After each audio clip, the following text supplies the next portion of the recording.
తానొకటి తలిస్తే దైవం ఒకటి తలిచింది అంటారు కదా! ఇదేనేమో. ఎందుకు ఈ మాట అంటున్నానంటే, మేము సమ్మర్ హాలిడేస్ రాకముందు నుంచే సమ్మర్ హాలిడేస్‌లోని అరుణాచలం వెళ్దామని చెప్పైతే గట్టిగా ప్లాన్ చేసాము. అండ్ చాలా అనుకున్నాము. బట్ అస్సలు కుదరలేదు.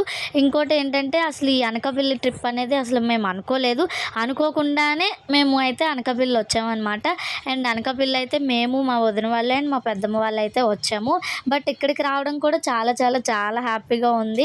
ఇంకా మనకి అరుణాచలం వెళ్ళే ఇది లేదు. ఆ స్వామి నుంచి పిలుపు రాలేదు. సో, అమ్మవారి నుంచి అయితే పిలుపు వచ్చిందని చెప్పైతే హ్యాపీగా ఫీల్ అయ్యామనమాట. అండ్ ఇక్కడికి వచ్చిన తర్వాత అయితే మేము ఇక్కడ ఎర్లీ మార్నింగే వచ్చేసాం. 7:30 అలా అయింది వచ్చాము ఇక్కడికి వచ్చేటప్పటికి.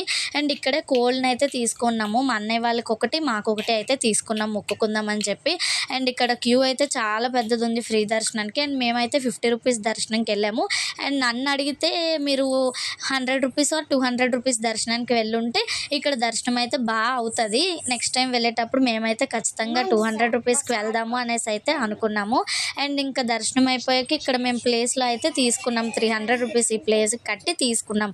ఇక్కడ వంట చేసి వండుకున్న తర్వాత తినేసి ఇంటికైతే రీచ్ అయిపోయాం. బాయ్.